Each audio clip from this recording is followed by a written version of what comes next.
चमच्याची गरज नाही, मस्त अशी फिरून घ्यायची त्याला पकडीने व्यवस्थित बनते ती पोळी. हाय मैत्रिणींनो, हे पहा आता मी बेसनाची पोळी करणार आहे. तुम्ही खाता असाल बेसनाची पोळी करून, एकदम टेस्टी लागती. हे पहा ह्याच्यात कांदा, हिरवी मिरची, कोथिंबीर टाकली आणि बेसन पिठाची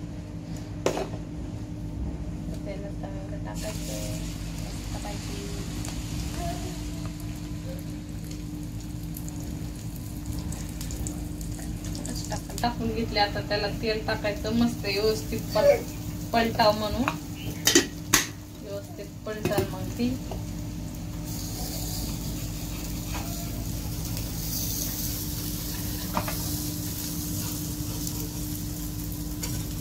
अंड्याची पोळी, बेसनाची पोळी, पण बेसनाची तिथं अंड्याच्या पोळीसाठी दिसायला लागली.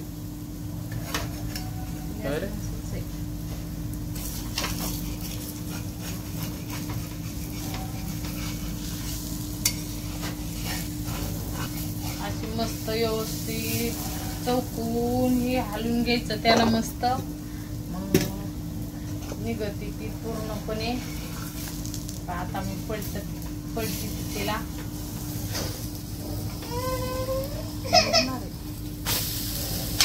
मुडता राहील.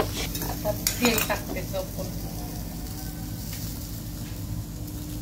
बेसनाचा धपाटा.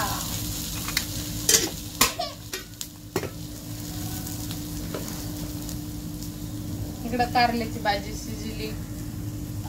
कशी कारल्याची केळी अशी कोरडे मस्त लागतात. कारले कडू लागते. अशी मस्त पैकी उलटून पलटून घ्यायची व्यवस्थित, जास्त करपून नाही द्यायची. भारी लागती. तेल जास्त टाकायचं त्याला, पलटती ती व्यवस्थित. आता काढून घ्यायचं.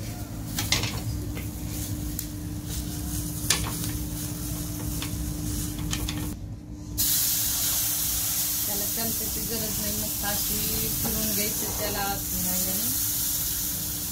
पकडीने व्यवस्थित बनते ती पोळी.